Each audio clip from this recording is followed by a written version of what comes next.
We are live. Hey guys. Sam is here on time. Thunder E here, and welcome to episode 25 of the weekly. And have our usual host of characters, minus Mr. Juan Bagnell. He might join us, he might not, because internet connectivity where he is a little spotty. But starting off with Mr. Warren Borman from BW1.com. How's it going, man? What's going on? Let's do this. Let's start this week of stupidness. And followed up next is AKA Black Iron _man with those. Are those Audio Technica headphones? No, these Sony's. Sony's. All right, let's do this. Let's do this. And of course, he graces us with a fresh new camera angle so we can get that good look at it. It's the same as the last. It's not slightly off. It's just slightly It's off. about the damn same. All right. Now you have like both pecs in the shot now. Oh yes. Look at that. All right, let's get on to some of the uselessness this weekend. We have 3 for you, and all of them are kind of centered around Google.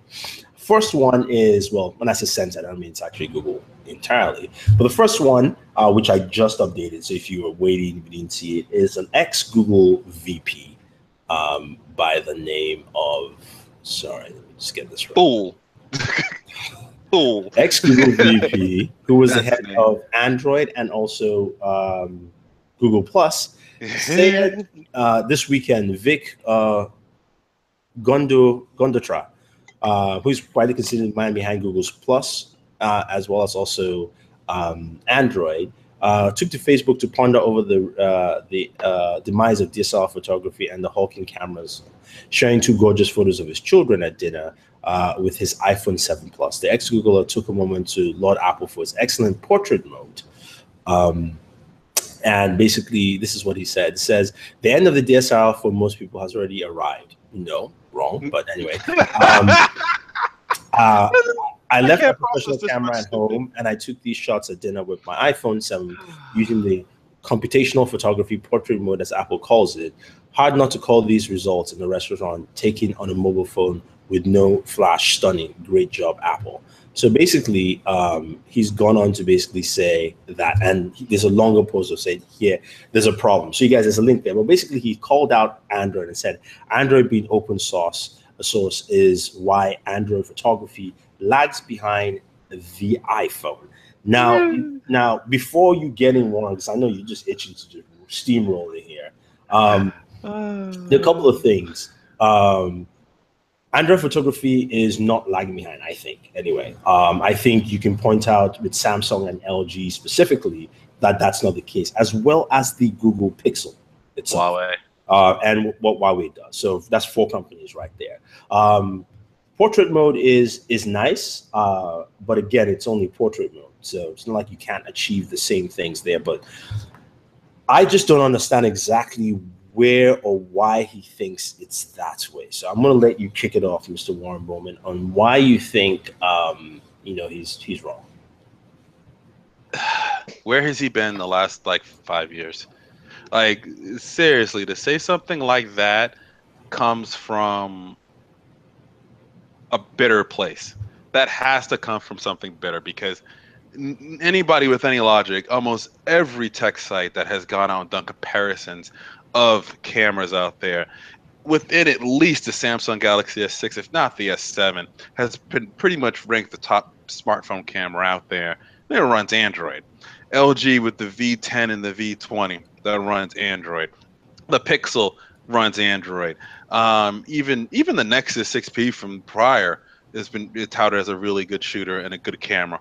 HTC has had good cameras in its own right and done very well. The iPhone has been told about how it's kind of been behind the others. It takes great photos, yes it does, but there are plenty of others. Huawei, another one, as another company that's surpassed them in that. So for him to say that, there has to be there's something else that's making him say that. To say that Android phones don't take great smartphone pictures, it's just him either very out of touch or he just doesn't understand. It's like you can't process that much of a stupid statement, and he says it. Yeah, and he says it in a way that, well, I was an ex-former Google VP, so I have authority in what you're saying. You're ex clearly for a reason, because one, you made Google Plus. That we'll see how well that went off for you. So yeah, your opinions are already kind of out there.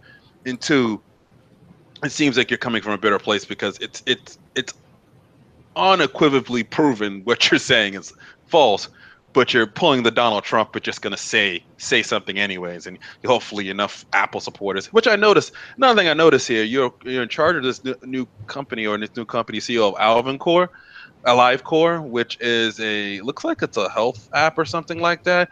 And I noticed it's just got these two little sensors on it. It looks like physicians. And one of the things I noticed of it, it's all based on an iPhone too. So I wonder why he's saying that. I wonder why he's gearing himself towards that direction. Android and iOS. Sorry, Sam, I couldn't hear you. The app comes both in Android and iOS. Yeah, okay. But I'm going by what the advertising's showing.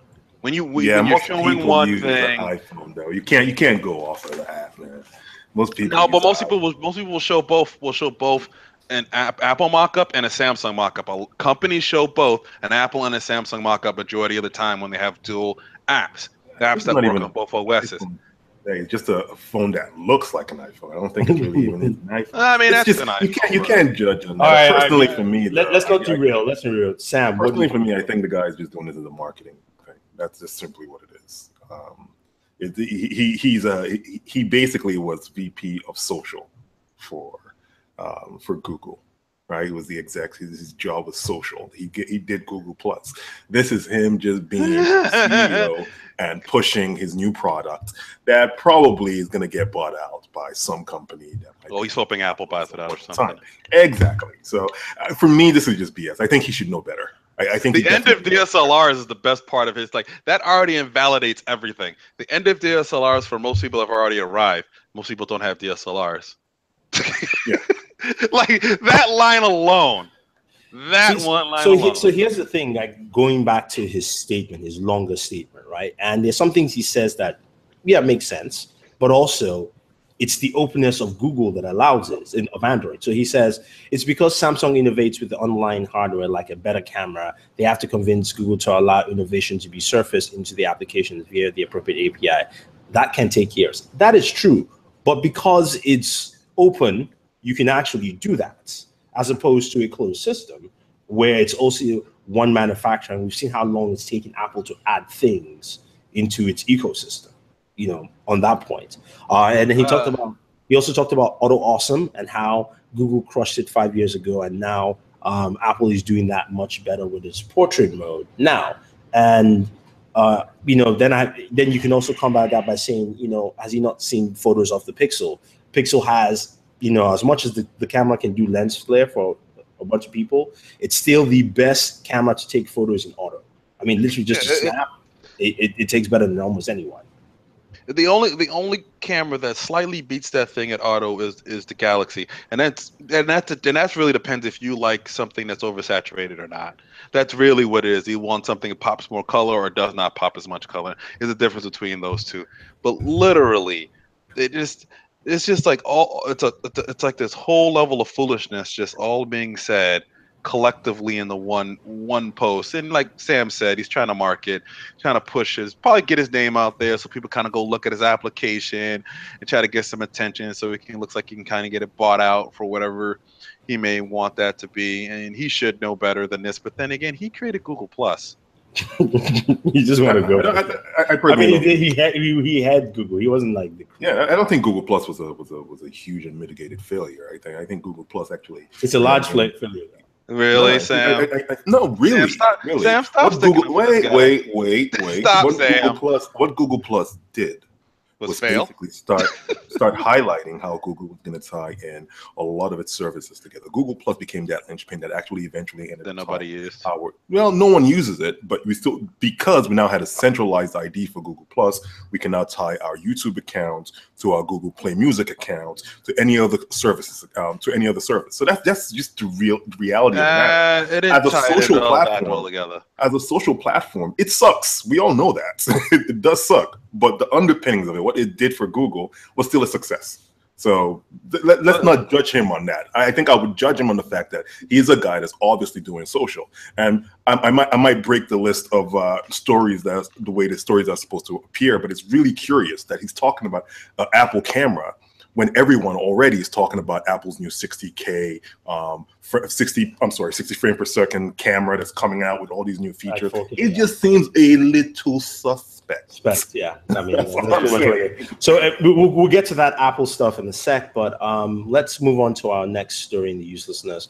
And this has to do with our favorite company, Snap, and Google. So a word came out from Business Insider that Google had verbally discussed the acquisition of Snapchat with its CEO, Evan Siegel. The offer was for not $4 billion, $30 billion, and discussion happened far before the company filed the IPO early 2016. You're an Google idiot. was apparently still on the table even after Snap Inc. went public. Of course, Siegel did not budge. He did not want to sell. In fact, only he and Snap Inc. co-founders Murphy are the ones who can make major decisions in terms of the public backing and stuff like that. So, let Sam go off on this one. Okay, so because Sam, we talked about this. Let Sam go off on this one. I think we're all going to say the same thing. I told people when everyone was talking about the Snap IPO that it made no sense. Just wait. While you're doing that, Sam, I'm going to try and count $30 billion in my head. Dude, these guys basically thought up one of the best money-making schemes in quite a while. Exactly. They have decided to basically issue stock, to basically raise money with no responsibility. You literally gave them your money, and then you had no voting rights in that company whatsoever. So they hold all the rights. They make decisions. So even though this $30 billion was still on the table after they went IPO, no one could push them to make that decision. No one could push them to say, oh, for the benefit of your shareholders, you should do this, because they had all the decision making for the company. End of story. And I think the market is beginning to fight them back on this. The S&P 500 is fighting back and saying they're not going to list those guys in the S&P 500 simply because they have this dual class of shares. Yeah, they're not. FTSE also. That's huge. The FTSE is also saying it's not going to list them as part of the FTSE simply because they have these dual multiple class of shares. So the S&P 500 alone is going to cut their funding in half. They're almost done. That's a death knell. This is a perfect case of the market reacting to a company that abused the rules, because I think this is a pure abuse. You basically take away the rights of your investors to make decisions that are best for their money. Simple as that. So it's ridiculous. So yeah, Snap they're going to get hit on this. They're definitely going to get hit on this over the next few years. The thing is, your stock price did go up by what I think 4.56%, but that is still almost like $4 less than when it went IPO. So it's just been tanking for quite a while. So we'll see how it goes. I have no faith that this company is very long for this world. Very long for this one. Warren, is there anything else you want to add? So right now, the current stock price is $13.52. That's a drop. Its highest ever is $27.09, and it's been on a free fall since it debuted in March 2nd of this year, and its market cap is wow. So this is very intriguing. The market cap is $15.94 billion. Yep. They had $30 billion on the table. How, Sway? How? Mm-hmm. It's because they wanted to cash out. Simple as that. But they had. If you have $30 billion, I mean, even dude, you and I know very well what employees, angel investors, all the other investors would take their own portions out of it instead of giving them shares in a public company. You basically give them cash that Google is buying over, right? This way, these guys get cash. They sold some of their shares right away. They get hard currency, and everyone else can go screw themselves. Wow, this is a lovely Ponzi scheme. Look at this. It's not a Ponzi scheme. I won't go as far as calling a Ponzi scheme, but it is. You maybe go look this damn thing up, because that don't make no damn sense. That don't make no damn sense. I gotta look at this and see this for myself. Yeah. So. Oh my God! How do they have a $15.94 billion market cap with a 13 point? What? That doesn't make sense. Yeah. 682 million outstanding shares. Right now, Snap's biggest. Somebody's getting arrested. I don't think so. Somebody's They did getting everything by the arrested in rules. this. They did everything by the But rules. they basically, what they did, like Sam's point. Somebody that's big with money is gonna get pissed that they didn't get their cut or they got screwed, and somebody's getting arrested. Somebody's taking an L. This is why you've seen the FTSE Somebody's and taking an L. the S&P basically impose these rules, because these rules that they're imposing does not affect Google, does not affect Alphabet or any of the other IPOs that happened before this. It does affect Snap, and I think they did this specifically to discourage anyone else from doing what Snap has done. I mean, put this alone. If they're being threatened to be delisted from the S&P 500, not delisted, they're not going to be included. Not going to be. I'm sorry, included. Analysis going forward, yeah. Yeah.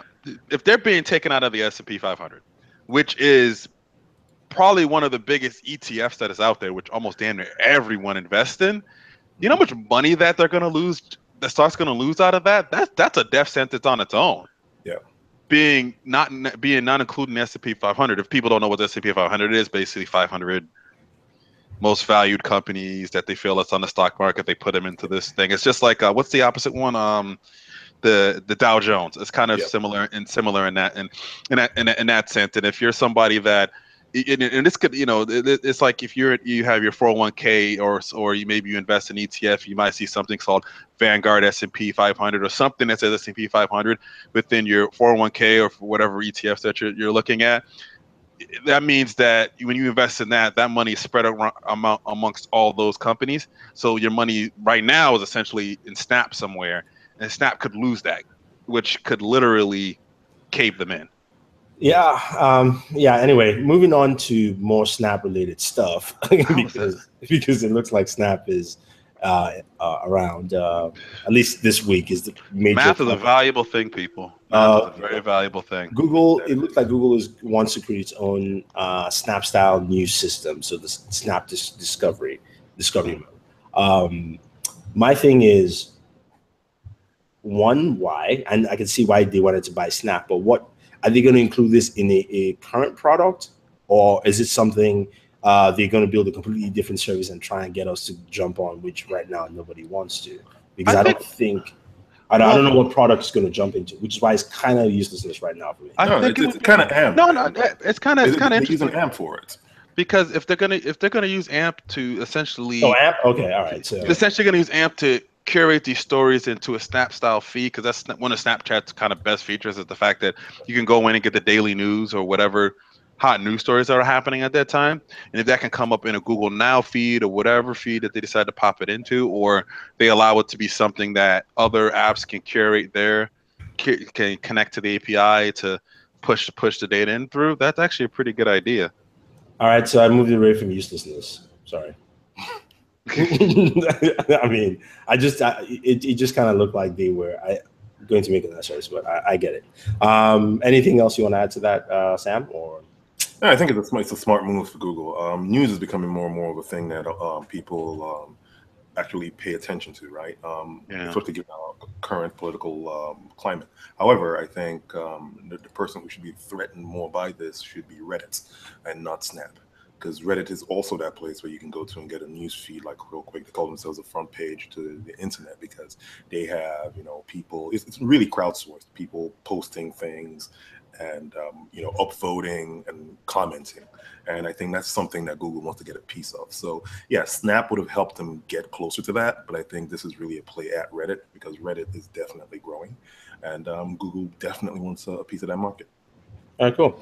All right, moving on to our next big story. Talking about the iPhone 8, it's got a bunch of features that looks like with the latest iOS update will be there. Talking about wireless charging, fast charging, finally, all these things that has been around for years on other devices on the planet. We'll claim they made it first. But this new feature called Smart Camera, which automatically adjusts the settings for a variety of scenarios: photography, babies, pets, fast motion, low light settings, sunrise, even printed documents. So basically, Google's way of cutting out pro features, which they will not throw into any of their cameras. This is what they're trying to do. The other thing is, I wanted to show you this with the display. Here is, share my screen, sensors.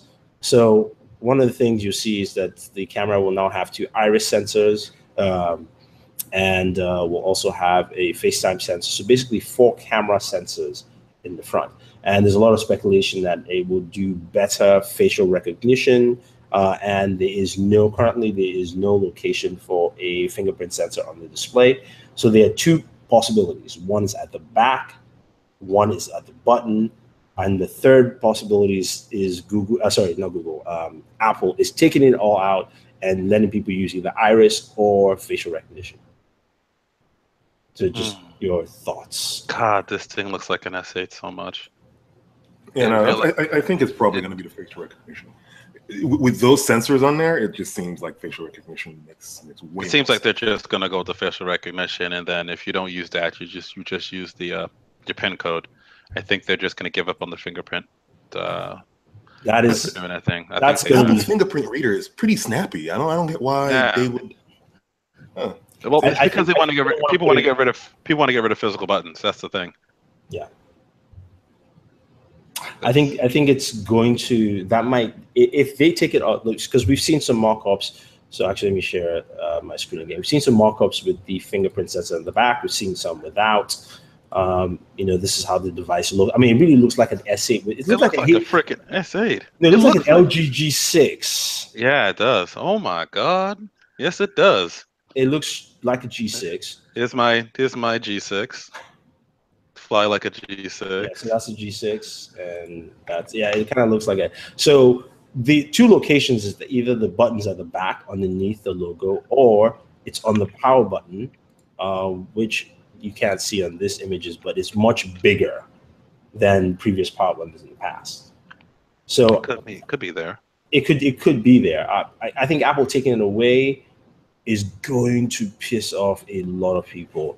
And that puts them in a very funky situation, because beginning of next year, off the bat, you're going to have a device, and Samsung will have the S9 with a fingerprint sensor behind the screen right away, because Qualcomm's tech is going to be ready. It's already ready. It's just will not be fully capitalized, or at least manufactured until then. Yeah. So. Although I really just I like the fingerprint sensor in the back, but I just know that everyone's going to go away from it.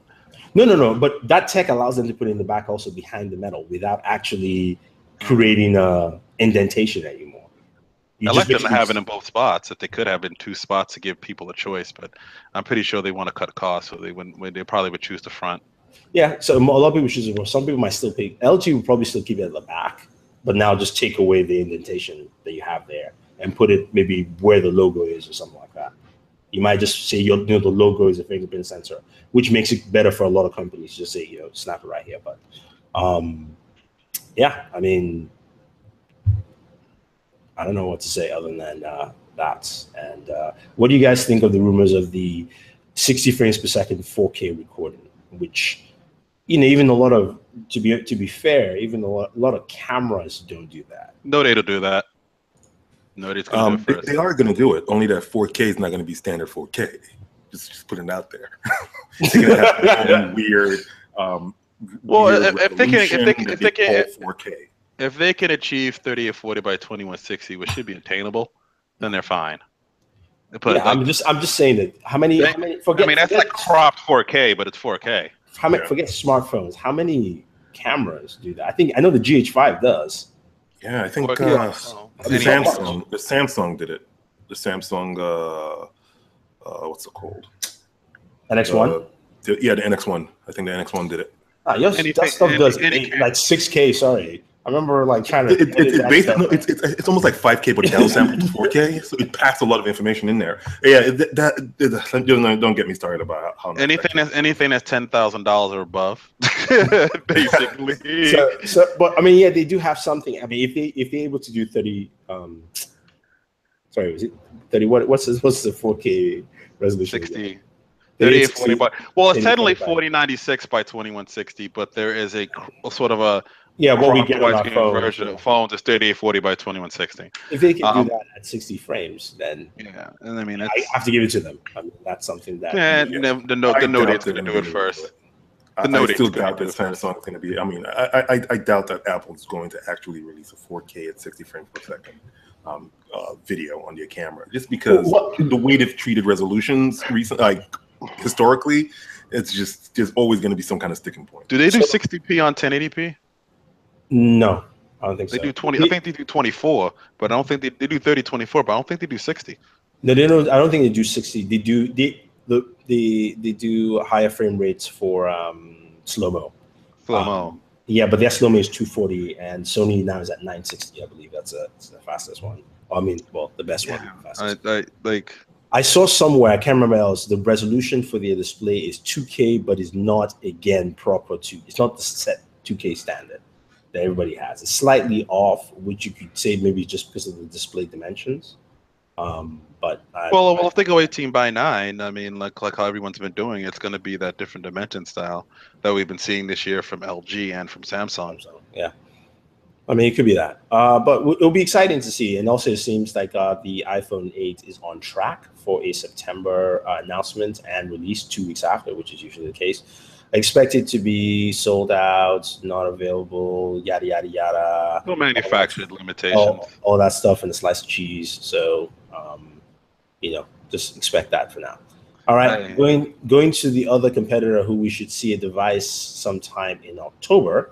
We've got better images of the Google Pixel 2 XL or Pixel 2 right here. So Pixel decided to go with a single camera module. Makes sense. It makes sense for what this market is. And they've also got a flash and then fingerprint sensor at the back with that two-tone breakup. There's a lot of thick bezel space, but it does have stereo speakers from what we see. And that front-facing speaker is a little bit more pronounced. They're not going to rock the boat. This is a not the rock the boat phone. We just sold something, and we're just going to give them the same thing again with a different color scheme. That's what this is. Any thoughts, Sam? Yeah, I'm not really excited by this phone. I think people who missed out on the original Pixel will jump on this. Yeah, we'll probably jump on this. The problem still is that, first of all, what's going to be the price range of this phone? And I think the price range of this phone is probably going to be similar to a lot of hype. $599, $699, somewhere in there. I hope so. They might drop it a little bit lower, maybe a little bit lower. But remember, the Pixel's best feature, truthfully, is its guaranteed compatibility with any network. They're like it's the one phone that can guarantee to work on anyone that's out there. So that's when you buy that, that's what you're sort of getting with that whole thing. And I would like to see a dual camera, but if the single camera removes that lens flare issue that they had before, it still takes great shots. It'll be a good camera, because we're still in the weirdly enough in the infancy of dual cameras before we really get to where having 2 cameras really does make that huge of a difference. We're not quite there yet, but I think we're slowly getting there. I know we didn't cover this last week fully, but with the Note 8, the dual camera is going to have multiple features. You know how everybody has one? Yeah. Samsung has, I can't remember the exact features, but there are 3 sets of features. One is a 3x zoom. One is also to correlate 3x optical or digital zoom. I think it's digital zoom, but just 3x zoom. It's most likely digital, it's not optical. But because it's the same camera, you're going to get better photos because each camera is taking, and you will merge it together. And then I can't remember the last one. So they are benefits. It all depends on your software. That computational analysis that we were told earlier at the very beginning that Android didn't have. So we will see if it's called every goddamn phone has that. Like to put it here, but we'll see about that. This week, the Asus Zenphone AR was announced. My bad. I left a different article link, which actually points out to Sprint. Yeah. Seeing first profits in 3 years, which is a good thing. This time around, the figure dropped by. So basically, let's see. Houseway. Really? Come on, man. It's a houseway right now. Houseway. Sprint's gained customers. They had a positive gain of 61,000 subscribers to nearly 53.7 million, churning it up 9 basis points. The company's Oh, revenues. please, let's be very clear about what this is. Sprint is looking at a merger with T-Mobile, and that's why they had a stock bump. They had a stock bump because they're thinking of selling. That says everything you need to know about that company. All right. There's no positive there except for the fact that now someone else is going to take over this ridiculous company and it's going to go away. SoftBank is going to merge. You ain't got the answer, Sam. You ain't got the answer. Going to merge it with T-Mobile, and T-Mobile's boss is the one. What's his name again? T-Mobile guy is the one who give us another T-Mobile. What's the T-Mobile thing they always do? T-Mobile events. They always do Unpacked 50. Not Unpacked. It's not Unpacked. No, Unpacked. Sorry. That's Samsung. Uncarrier 50, and how they took it Sprint and they merged technologies, and then they'll give us just free stuff again, and then we'll forget that's what ever existed. Go away. Okay, it just needs to go away. This Sam. All right, it's a Sam Power Hour with the Sprint rank. Let's go. Let's go. It's been about 7 years, Sam. Let's go. Nah, I'm all right. I'll leave this alone. I'm just gonna say that it's really telling when everyone is making a huge hoopla about your company making like a profit. The first profit is made in 3 years, when most of that is all around the idea that the company might be selling off to another company. For shareholders, it's good because Sprint has been doing poorly over the last, obviously, at least 3 years. Yeah. But it's nice to know that SoftBank has not given up on acquiring or at least merging with the girl it's planning to go out with originally, just T-Mobile. So Sprint, yeah, you're about to get stiff arm to the side and just like done. So that's they're about to acquire. They're looking to acquire Charter and the remaining shares of Sprint it doesn't own. So they're trying to put Charter and Sprint together and operate as sort of one thing. So if they're trying to put, so Sprint might not just be, Charter might be. Is it Charter as a whole or just Charter's mobile section? Because remember we talked about Charter and the uselessness in West Virginia. Yeah, I think what Charter is doing is Charter. No. I think this is Charter Communications. So I think this is everything. I think this is all their stuff, which we were talking about earlier, where they were in a bankruptcy case that they might not be able to hang with that. Now Sprint with the name comes into that whole thing, and that might just and SoftBank's probably not going to want to deal with that and just go, well, do whatever the fuck and just move on with it. Sam, you're about to say something there before you were cut off. He muted himself. Yeah, no, something Charter. Charter of communications wise, like what we were talking about last week, they went, I think, to Texas, California, and a few other states, and were buying up their telecommunication infrastructure. So yes, they did a big spend, and now they're facing some a money crunch. But I think they're going to get out of it. I think Charter's going to pull out of it. I think that company has a long-term goal. Pulling the Liego? Yeah, hopefully not. But they have a long-term goal, and if they can get through this money crunch, they probably will be a contender in telecommunications, in the U.S. Like a big name, I should say, not just a contender. Yeah. Okay. Moving on. Asus Zenphone AR was announced this week by Asus. They partnered with Verizon to have the phone out. They showcased the device. It's powered by an 821 processor. AR features. It's basically a Tango phone, stripped down, less bulky, and the AR features actually worked very well. They showcased. I think the coolest demo that I saw was BMW has an app where you can demo your brand new BMW. Right now, it's only the i8, and we're like, why not like regular BMWs as well? But it actually uses the full scale size space of the i8. So you have to literally go outside. You can go into the car. You can turn on the radio. You can turn on the wipers. It actually gives you a good feel of how this car looks and also space.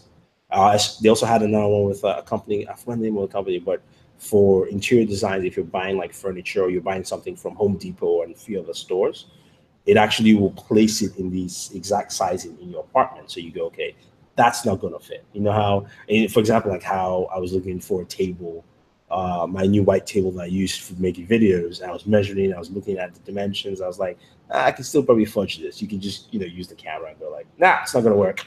Never mind. I'll use something else. So Cool. It's a cool device. Verizon has another exclusive, especially since they kind of lost one with the Moto devices, because usually they have that Moto Force. The rugged Moto is usually an exclusive for Verizon. So, I mean, I don't know. Good one for Asus. I don't think Asus has ever released a phone with a carrier. Oh, I could be wrong. I'm probably wrong. Any idea? They probably have. I don't think a U.S. carrier. I don't think. I don't know, but they might have done something with T-Mobile a while back, but or maybe AT&T. Well, they released that phone tablet thing for AT&T. Yes, they did. You're absolutely right. That's what they did. Zenphone. Oh, what the hell was that thing called? Zenphone something. Can't remember. It was like but it was like a tablet, and then it was like a 6-inch smartphone that that went with it as well too. It was an interesting mix. It was ahead of its time, way ahead of its. Yeah, that was the time when you could get a phone and a tablet together before even Android was capable of doing that thing properly. Yeah. But anyway, speaking of Pad Phone X. Yes. And it was offered by AT&T. It was the first. Speaking of exclusive devices, T-Mobile is coming out with its branded phones. There is the Revel T1, and this is actually a TCL, I believe, manufactured device. This is in the show notes. No, it's not in the show notes. So I saw the article, so I just wanted to point that Oh, out. okay. Yeah, it's a TCL. I'll put it in there. It's a TCL branded device. There's one that's rugged. There's one that's also a little bit more flagship-ish. So the Revel comes with a 5.5 touchscreen, 1.5 gigahertz quad-core processor, 2 gigs of RAM. So this is mid-range. But so a prepaid line. This is where this is going. T-Mobile doesn't have a prepaid line anymore. They have, but again, with no contracts anymore, right? Yeah. You might as well start pushing your devices that people will buy, right? Yeah, they might as well start making money off of it. Yeah. Start making money off that, so it makes perfect sense. It's got a 3,000 milliamp battery, 13 megapixel camera, and T-Mobile can offer this device to people for like an extra $5 a month or $10 a month, right? On the plan. Yeah, that would be a good thing if you can basically get a service, and for a $5 surcharge per month, you just basically get a phone with it. So you don't need to think about it. Like, this is our base phone, and then that's it. Exactly. And I mean, if it's based off what TCL has done in the past, even if this is kind of like a mocked up Idol 4S, something like that, in that shell, then it's not a bad phone. I think it's a good business opportunity. I think we're going to see more of this with carriers. Maybe not AT&T and Verizon, but definitely Sprint. Will be moving out, and T-Mobile will definitely be ramping up this line as much as they can as we move forward. So that's going to be interesting. YouTube Music now has downloads, so you can download music, albums, songs, all that fun stuff. Any thoughts on that, Warren? I know you're. You've got what do you call it again? Google Play, right? Yeah. Yeah. You care? You like? I don't know why. So you can download song and album downloads almost. So you would download the videos to your device if they have them listed as an album, but it circumvents the entire Google Play structure where you can just do that on there. Because if you have YouTube Red, you pretty much, I believe, I think, unless you got opt into it, you get Google Play All Access too. Yeah, it's weird. Google Play Music is the place this thing should be. Just fucking rename this shit to something that makes some damn sense. Merge everything together and stop this. Stop this silliness. Dude, you should turn Google Play Music into Google Music, and then it becomes Google Music Video and Google Music. End of story. Same thing. And I'm fine with the apps being separate. I'm fine with the apps being separate because they do two different things. You know, in terms of like using YouTube Music is almost like a SoundCloud style way of going into music when you look for things that aren't necessarily in Google Play that has more professional vibe to it. If you look for mixtapes and stuff like that or independent music, it makes sense to go into YouTube Music specifically for that. Yeah.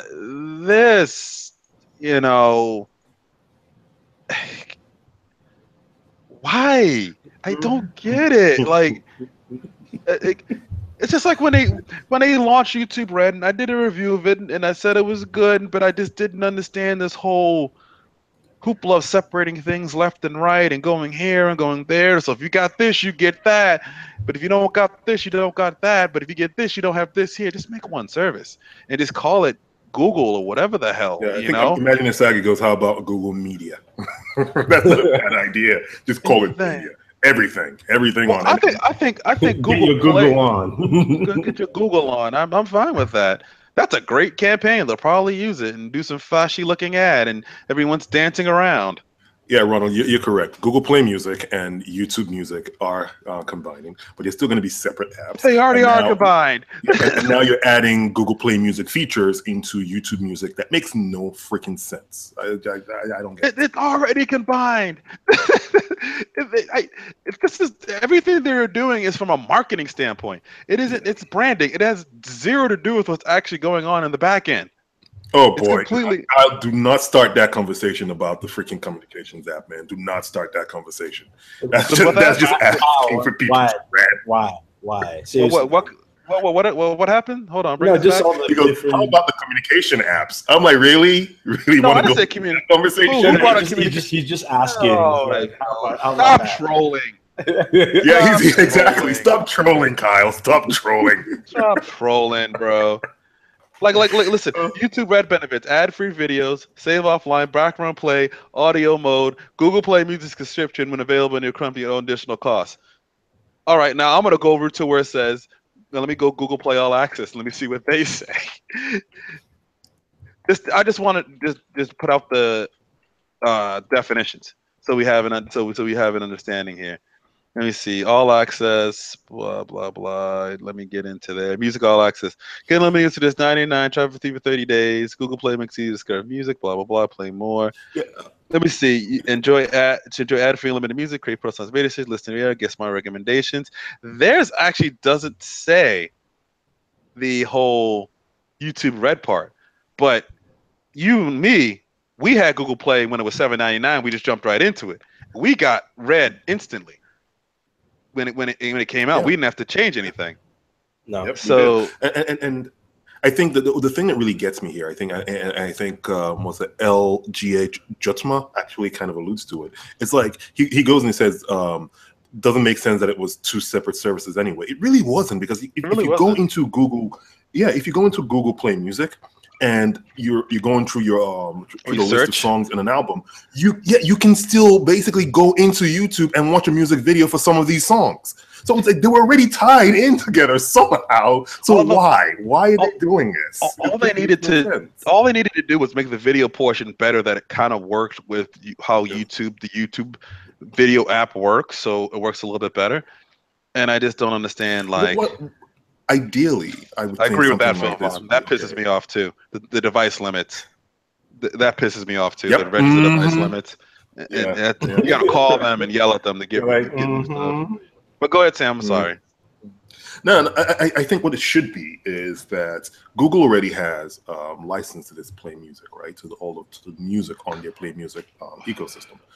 They should just basically say, okay, we have these albums, and YouTube Music is where you go to see the music videos for these albums that we already have. So it's the same thing, it's just the video side. So if you want to see, oh man, what's it called? The video for okay, that's not a good video to reference. But if you want to see, let's say something like a Gorillaz video, because they always put out amazing stuff. Tell me it was just PC. No. How about we use Daft? How about Daft Punk? Let's all be safe to say Daft Punk. You want to check out a Daft Punk video? It already listed there. I have the album, and I know Daft Punk puts out some pretty good videos. So why don't we, see what the video is for this song that I'm really into? That's a great way to use it. And it should Why match up create to each the other. same thing? They should match up to each other so you can go between the two. Back and forth. Yeah, I mean, they have a great. This is a great. It's a great offering that they're having. I'm not complaining about the offering at all. I don't want to make it seem like we think that what they're giving us is bad. It's not bad at all. It's just that I think they could get a lot more people to actually buy into this service if they understood how it worked, if they understood how the the payment plan works and what are you getting. They're not very clear on what you're getting, because what they did is they did a very soft push and a kind of a push towards Google Play All Access. So they didn't do a large marketing for that, but they did enough to where you always saw it within Google. You get damn near every carrier and damn near every Android phone launched for 6 months for free for a while. They're pushing it that way. And then when they came up with YouTube Red, they completely dumped Music Unlimited off and went on the blitz with YouTube Red's advertising for that and pushing that down people's throats, literally. And then saying, oh yeah, you get this Google Music stuff on the side here as well too, but you get ad free, get all this other stuff. And I think it just confused people because you were telling people to pay for YouTube and a service that they had not been paying for the longest forever. So it's like, it's this weird, like, what they offer in terms of making YouTube ad free should not be called a YouTube product, because I think when they do that way, it confuses things. Unlike YouTube TV, which YouTube TV makes sense because you're talking about, okay, you're on YouTube, but you get these television shows to go along with it too, so people can understand. Yeah, that's a pay-to feature. When I think they announced Red, it caused a lot of confusion. Even though, damn near the second you get Red, you can't go back to watching ads on YouTube any damn more. You just can't go back after that because you notice the difference between going through an ad-free YouTube and not. You really do. So there's an article that I want you guys to take a look at that popped up. But before, to just read it, try and just browse through quickly. We're talking about a Google employee's anti-diversity manifesto goes viral internally. So just take a look first before we Sam, can't hear you. Sorry. Oh no, I was already commenting to myself that it's from my board, so it's going to be interesting. Yeah. Before we jump in there, but quickly. So while you guys are looking at, I'm going to talk about something that happened last week or the week before with Facebook. Facebook had to shut down one of his AIs because it created its own language, which is a scary... Elon Musk was right. Elon Musk was right. Which is a very Elon Musk troll. thing. I'm pretty sure he sent a troll text straight to Mark Zuckerberg after that. He went petty. He went petty. Yeah. It took a week. So the funny thing is the language is English based, but its context is not anything in the language structure. But the two bots were responding to each other as it was going along, and they didn't get Elon it. Just like Elon's in the hyperloop, like trolling. He's trolling him. I told you, you don't understand AI. Yeah. God. It only took a week. Look, it's either two things. It's either Elon. Elon has he has a spy in Facebook who created that bot or planted it there so that they can go, okay, I guess we shut it down. Or, it's Rise of the Terminators, man. Bad boys are coming out for us. Boys are coming out. Now, I bet you they talk to each other like through private, like Facebook snaps. So that's how he trolled them. Trolls them with like Terminator clips. Yeah. So that's that one. But I'm going to add this last article here about anti-diversity in Google. And Sham, I know you're looking at it. Can you kick it off if you can?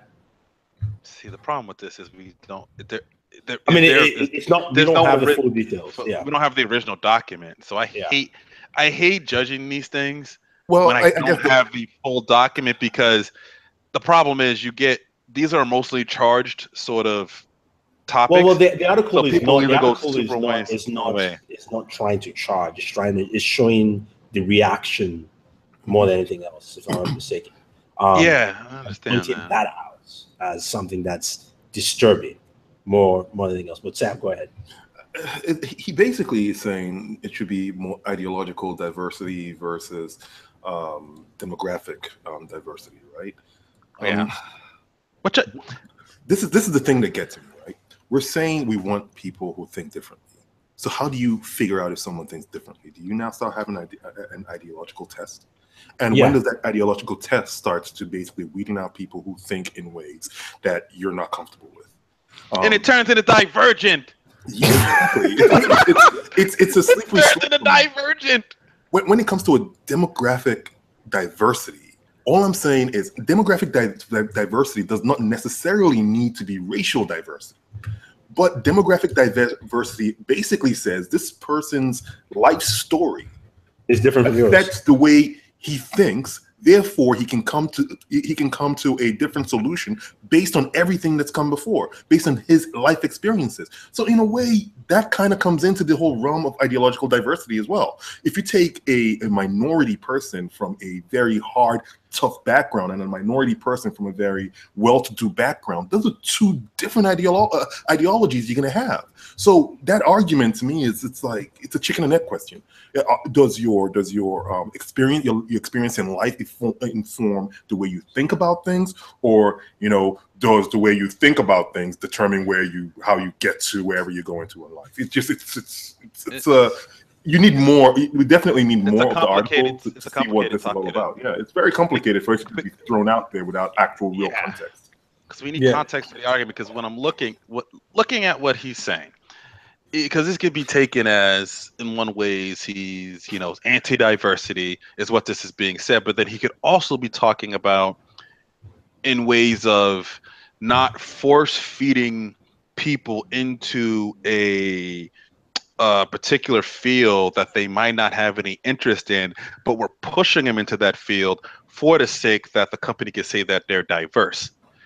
That could be another thing that it could be saying. It could be a bunch of people. I don't know, men. I don't really care what the gender, whatever the hell it is. I mean, it could be on women. Women, yeah. But let's say like you're forcing. This has been coming up a lot of, especially in the software realm of things, of women being. Some people feel women are being forced essentially into this realm of engineering, and not a lot of them are. And a lot of them are saying they're not very good at it, or they're not very interested into it, and in the same point that could be truthful. There's a lot of things that could be truthful in saying I'm not be interested into it, but they're being forced into it because of whatever said reasons. The problem is, and we need a document really to kind of get into this discussion really the right way. But I slightly understand from that point, but like what Sam said, it's just like, it's hard for me to get into this discussion without I can get in this. To me, it's very simple. Anyone who writes any kind of document like this, I'm not going to judge the person, but it comes off as a lack of willingness to change and accept change. Yeah. That's why documents like this, whether it's the intention, it's just why they are written. I don't know what the context are. But what I would say, to not to compliment that, but not to counter, it could be not necessarily that person's afraid of change, but they're seeing a dilution in what they're doing because there's something being forced in that doesn't fit. Exactly, but it doesn't see. That's why I say it's a lack of change, because anyone who look, let's put it this way: we as a team of YouTubers on this show, we have a certain team, and if we bring in something, say we bring in a woman to join the team and say she is not up to par, chances are it's because we already have an ecosystem that she hasn't adapted to. Exactly. That's one. But also, again, you have to let people adapt. And even if the work isn't going well, you say, this person is just not good enough. Find me someone who is good. It's not the demographic of the person, but it's not the it has, to me, again, that's what I say. What I think that, because I don't think it is either, but what I think the argument is saying is that person might be feeling like, God, they keep forcing these people in here that don't fit. They don't move them. They don't change it. No, then say that. It says, okay, so the article here says the person who wrote the document argued that the representation gap between men and women in software engineering persists because of biological differences between the two sexes. Now, that's a red flag. Secondly, according to the public tweets from Google employees, it also said Google should not offer programs for underrepresented racial or gender minorities, according to one of the employees I spoke to. Now, what this is saying here is that basically because this is programming. Now we're talking about programming. Exactly. Like software engineering. We're saying because you're a woman, you don't think the same way a guy is when it comes to programming. I'm sorry that maybe you might think differently, but that doesn't make you less of. Yes, no, it doesn't. But that's why we need this article, because that's a tough thing to picture, because in one instance he's saying is like you're trying to say the women don't fit in enough to don't think in the right ways, but in context, there is biological differences between what men and women go for in terms of what they gravitate towards, and I think there is a bit of this fear, and some of it we're seeing where we're trying to pull women who maybe not naturally gravitate towards this type of field, and we're trying to force feed them in, and if they're not into this, or this isn't a passion for them, or they don't necessarily have the fortitude to want to be in that thing, but they're going to try and do it anyways, it does necessarily. But whoa,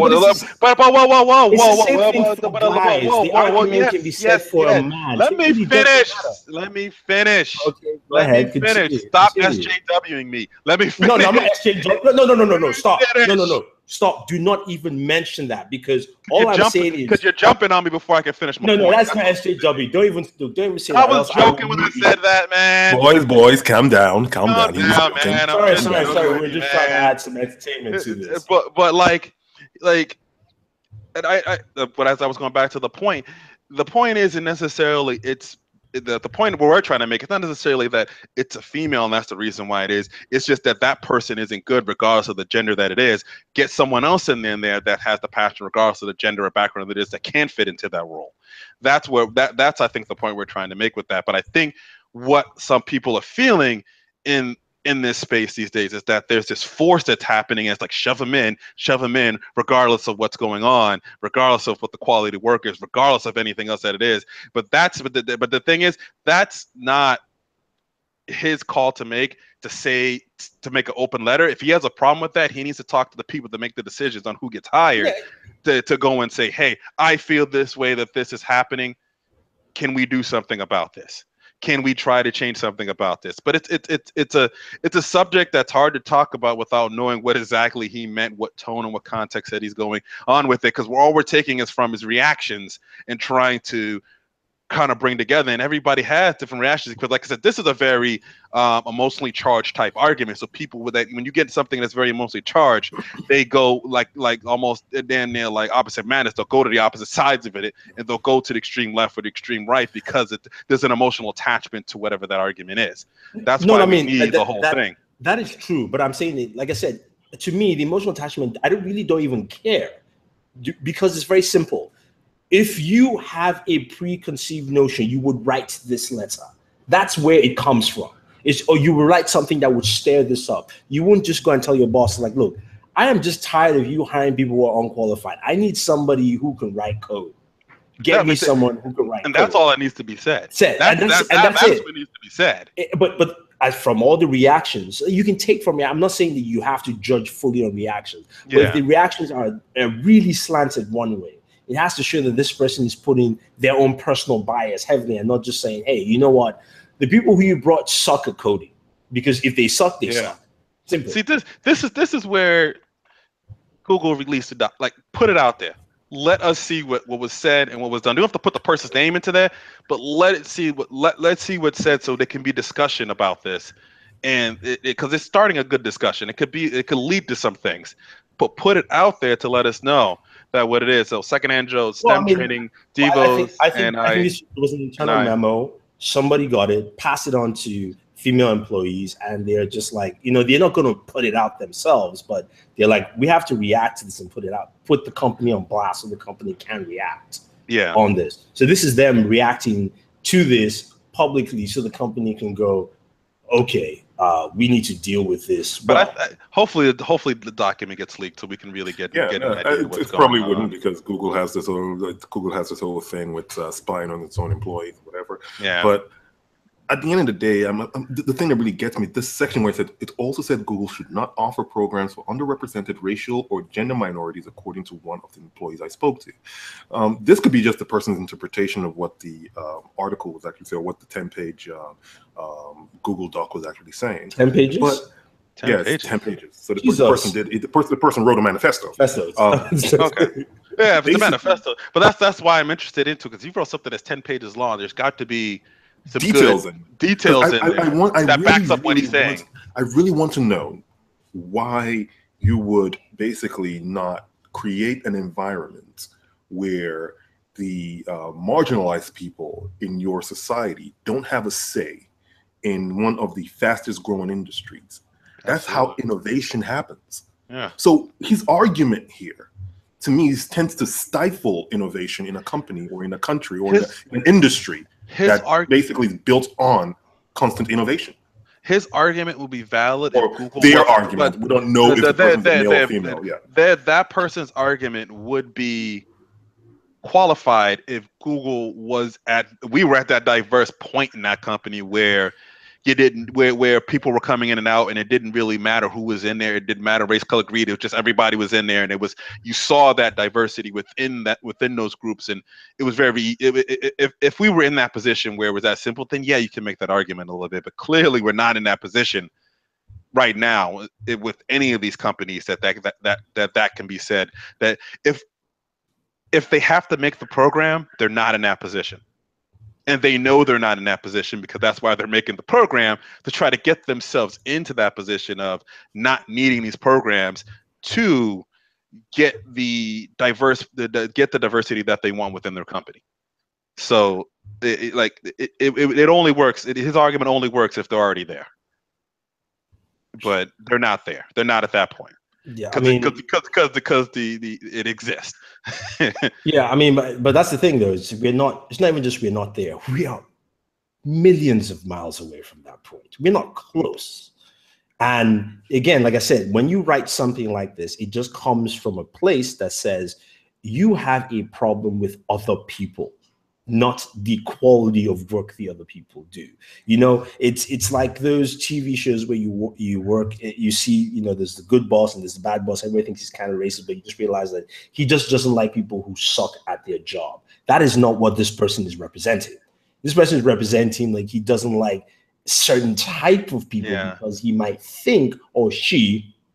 Yeah. Again, we're getting this from reaction, not from the document itself. So the thing is that when you write something like this, it to me already says what point you are coming from, because it's an internal memo. Let's put it this way: if it was a positive reaction, this would have been a public document.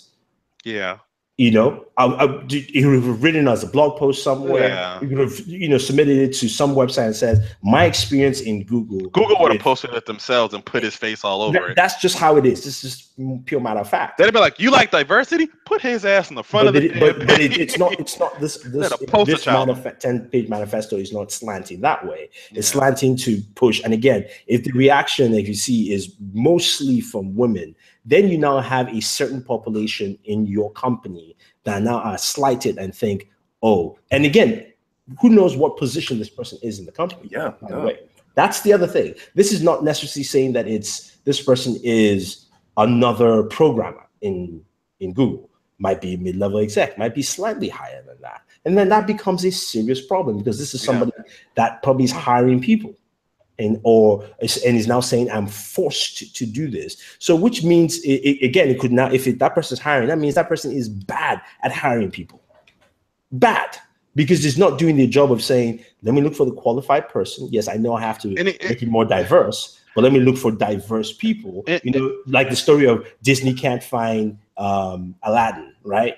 You know, God damn it, they found Aladdin. But I'm just saying that story that came out. So it's the same thing. It's like, we can't find our own, you know, Aladdins here and our own princes, whatever, to actually do the job properly. Oh, I thought Hassan Minaj was going to be Aladdin.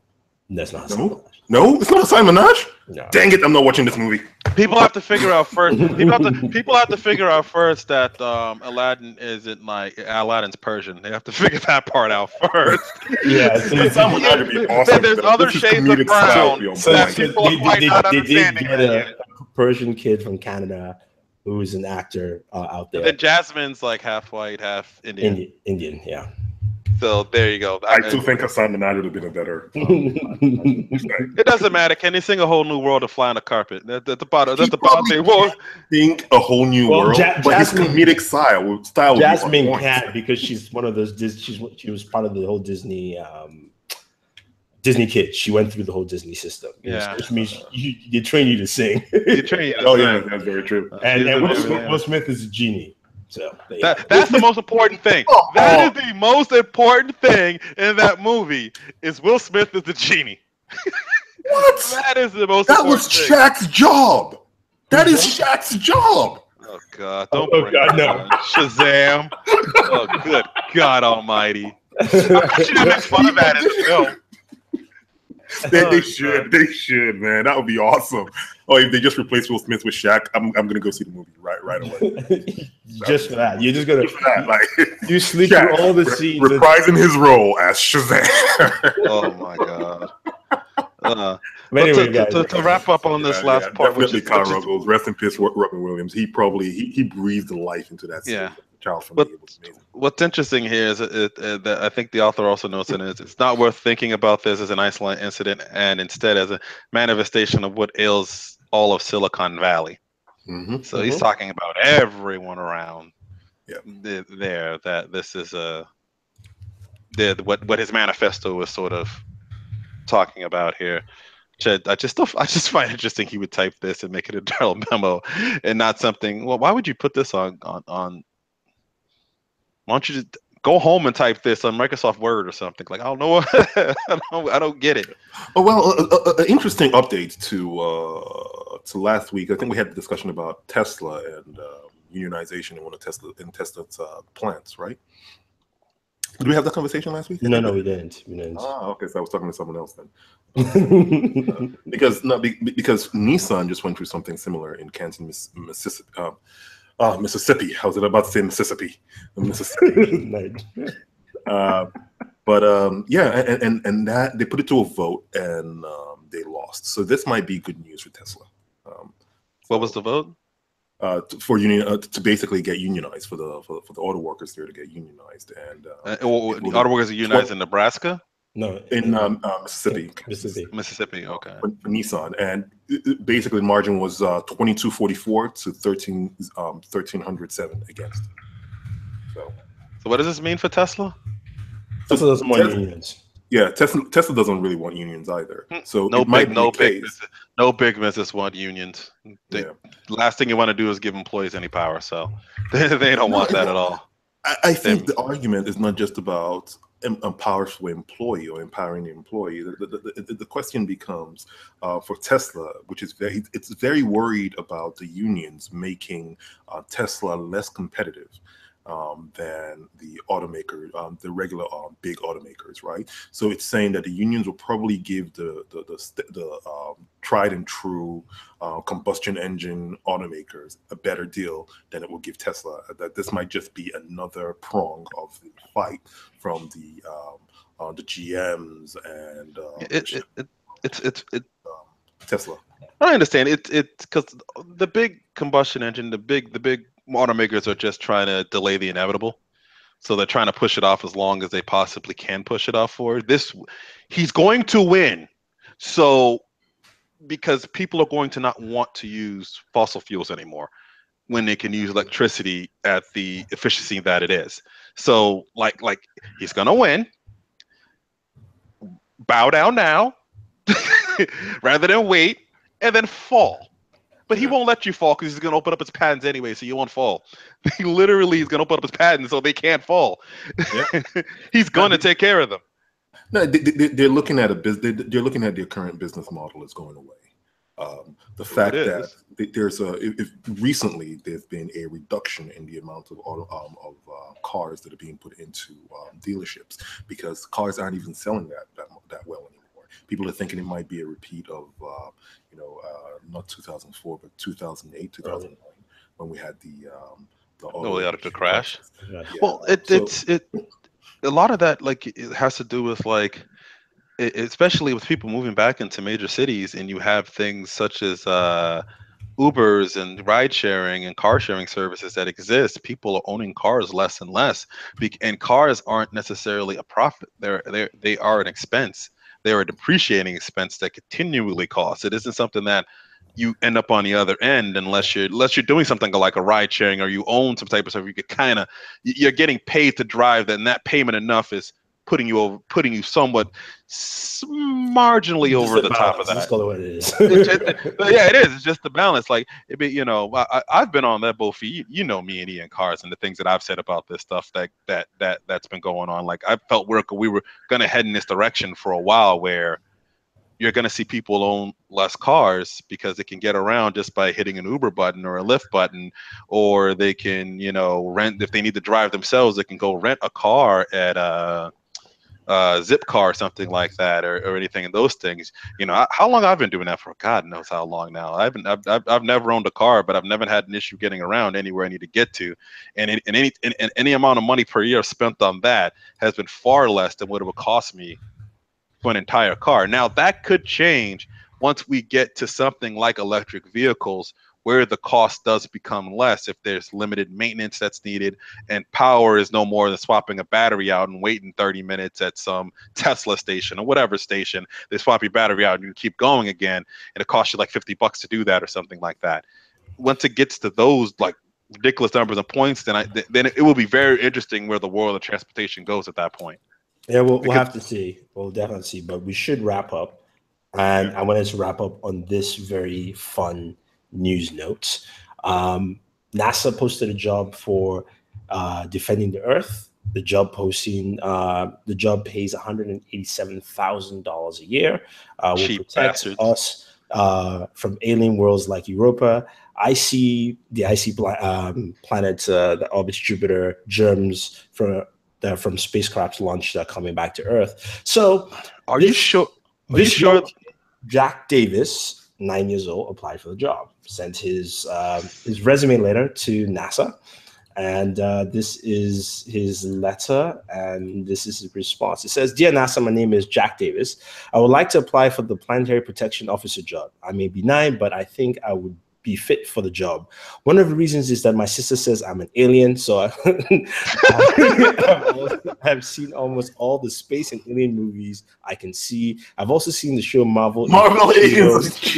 Hope to see the movie. He says, hope to see the movie Men in Black. I'm great with video games. I'm young, so I can learn things to be like an alien. Sincerely, Jack Davis, Guardian of the Galaxy, 4th grade." That's a beautiful letter. I'm going to say this. Are we sure? Are we positive this just isn't marketing for Armada? It probably is. Because this is literally the plot of Armada. Yeah, it is. Now, I would say they should find someone. They should find someone whose real name, or who can change their name to Steve Rogers. That would just be awesome. Now, NASA responded to the kid by saying, "Dear Jack, I hear you're a guardian of the galaxy and that you're interested in being a NASA planetary protection officer. That's great. A planetary protection officer position is really cool and it's very important. It's about protecting the Earth from microbes when we bring back samples from the moon, asteroid, and Mars. It's also about protecting the planet and moons from our germs as we explore the solar system. We're always looking for bright scientists and engineers to help us. So I hope you will study hard and do well in school. We hope to see you in NASA one of these days. Director James L. Green." So I'm glad he actually responded back. That's actually very awesome. However, Marvel basically has a better name for this project, and I think NASA should actually adopt this name, the Sentient World Observatory and Response Department. Sword. Sorry, my bad. Sword. Yeah. This is Sword's job to protect Earth. Sword. So. Did SHIELD replace Sword, or does Sword and SHIELD exist? No, Sword and SHIELD exist at the same time. SHIELD is let's see, what's SHIELD again? SHIELD is Earth-based, Sword is space. SHIELD is Earth-based. Like Sword is facing outward towards all the alien possible alien invasions and things like that. I saw the letter. I was like, that's pretty cool. But anyway, the link is down there below. Thank you guys for joining us on the show. Strategic Homeland Intervention, Enforcement, and Logistics Division. Yeah. Now we've got the part of the show where we tell you what we have on the channel currently and what to expect next week. So go ahead, Mr. Warren Bowman. What can we Literally all I have right now is stuff because I got to work on stuff. So stuff will be what it is. All right. And I'm going to apply for that job. Can't let some 9-year-old beat me on that. Yeah, I think he's already won. I think he's going to be the director of. They're going to rename him to Sword. He's going to be the director of Sword in the future. Yeah. Are we sure this is not Armada? If you haven't read the book Armada, you should go check it out. It's Ernest Cline's second book, right? Yeah, it's a second book. Yeah, it's not as good as Ready Player One, but true, I agree. But it's still a fun book. It's still a fun book. If Ready Player One does well, they'll probably make this one too. Speaking of movies, we saw The Dark Tower, and I just want to state to Sam's point, the movie actually, I thought the movie was fun, but it felt like a part 4 rather than the part 1 in a series, which is very weird. Trust me. I mean, the story, not like there are story gaps that are missing. You just feel like, I think I came in the 4th movie. I get what's going on, but I think this is like part 4. That's what I got from the previews when I watched it. I said, the characters seem like we're in the middle of what's happening right now. There's a whole bunch of backstory that we don't know what's going on, but guns. So for people who are familiar with the book, there was no talk whatsoever of the quartet, and it wasn't mentioned in the movie. And a quartet is a big part of Roland's story, you know, both his old quartet and building the new quartet. So if you guys don't know what that is, read the book and or read the comic, and you see there's a whole section of the story that could have been told, but they sliced it in a very great way. Book 4 of 4 or 5 of book 4 of 4. Yeah. What is it, Warren? So Kyle Rugger says reboot's coming back, the cartoon reboot, and then he said live action. Oh. Anyway, let's just go ahead and wrap It's up. not a show that should be live action. So Warren has stuff on the channel for us. We have, I don't even know what we put up this week. Oh yeah, we did. We put up our Z-Force 2 video, a Dell Inspiron gaming desktop, and SteelSeries Rivals and Sensei 310 review. So check this out next week. Stuff. Because I have a bunch of things all over the place, so we'll see how that turns out. But thank you very much, guys. Definitely check out all the channels. Check out Mr. Juan Bagnell, even though he wasn't here. His channel is Some Gadget Guy on YouTube, and also is part of the Pocket Network. Also, Mr. Warren Bowman from BW1.com. You can check him out on YouTube, Twitter, all BW1.com. And Sam is BlackIron_man on Twitter. That is his handle, part of the Booredatwork network. Myself, it is Booredatwork. You can check us out. And we will not have the show Superhero Hour this week, traveling, so that won't be possible. But we'll be back tomorrow for Game of Thrones Season 7, Episode 4. We got to start humming that theme. When things start. How about you just come in early and then you can hum it? Like, yeah, you can start with the humming, and then we'll join in. We'll join you on that. You guys are gonna leave me high and dry after that. I don't trust you guys. Stay tuned for that. And again, if you want to watch Game of Thrones and you don't have access right now, you can join Set TV. Link is down below. It's only $20 for 500 channels, including HBO. Definitely 500. And this is Thunder E saying thank you very much, and always enjoy your entertainment.